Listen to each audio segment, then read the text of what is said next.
বন্ধুদের শুভেচ্ছা জানাচ্ছি।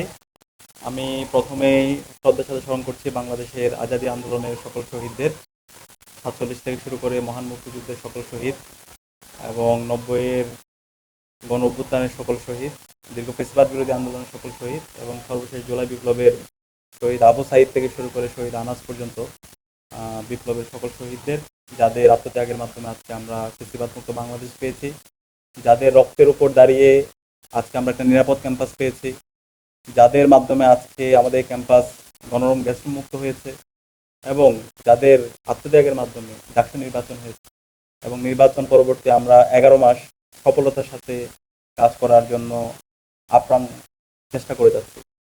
আপনারা জানেন, আমরা যখন ডাকসু নির্বাচন করছিলাম তখন আমরা বলেছিলাম, আমাদের একটা স্লোগান ছিল, স্বপ্নের ক্যাম্পাস গড়ার পথযাত্রী, আমরা থামবো না।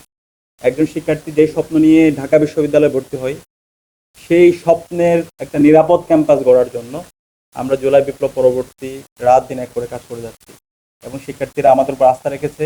ডাকসু নির্বাচনে নির্বাচিত হওয়ার পর আমরা বলেছিলাম, আমরা শিক্ষার্থীদের নেতা হতে চাই না, আমরা শিক্ষার্থীদের প্রতিনিধি। শিক্ষার্থীদের কাজ হচ্ছে আমাদেরকে প্রশ্ন করা, আর আমাদের কাজ হচ্ছে কাজ করে যাওয়া।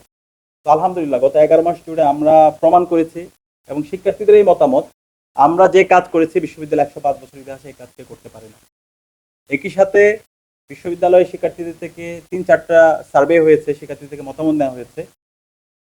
প্রায় 93% শিক্ষার্থীরা মনে করে আমাদের যে ডাকসু, সেই ডাকসুর লিডারশিপের অধীনে নারীরা ক্যাম্পাসে সবচেয়ে নিরাপদ অবস্থায় আছে এবং শিক্ষার্থীরা মনে করে তাদের পড়াশোনার পরিবেশ আগের চেয়ে অনেক গুণ বেড়েছে এবং শিক্ষার্থীদের যে মৌলিক সংকটগুলো আছে, আমাদের নেতৃত্বের মাধ্যমে সে মৌলিক সংকটগুলো অনেকটা দূর হয়েছে।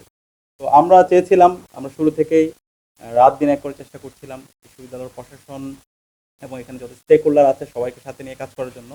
আপনারা জানেন, শুরু থেকে বিশ্ববিদ্যালয়ের প্রশাসন আমাদের সাথে, শিক্ষার্থীদের নির্বাচিত প্রতিনিধির সাথে সবসময় বিমাতাসুলভ আচরণ করেছে। আমাদের যে ন্যায্য অধিকার, আমাদের যে হিস্সা, শিক্ষার্থীরা প্রতি বছর ভর্তির সময় তারা যেই টাকা ডাকসুর জন্য এবং হল সংসদের জন্য দিয়ে থাকে, সেই টাকাটা পর্যন্ত এখন পর্যন্ত তারা আমাদেরকে বুঝিয়ে দেয়নি। আমরা যখন তাদের কাছে হিসাব চেয়েছিলাম, আমরা বারবার তাদের কাছে আবেদন দিয়েছি, দৃষ্টি আকর্ষণ করেছি।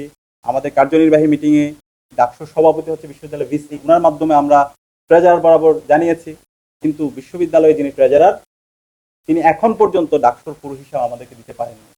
আমরা এই কথা বারবার বলছি, বিশ্ববিদ্যালয়ে যিনি ট্রেজারার, আমাদের কাছে মনে হচ্ছে তিনি লুটপাট করছেন, শিক্ষার্থীদের যে অধিকার তিনি হরণ করছেন। শিক্ষার্থীদের জন্য প্রতি বছর যে বরাদ্দ ইউজিসি থেকে আসে, সরকার থেকে আসে, সেই টাকা তিনি লোপাট করছেন। তো আমি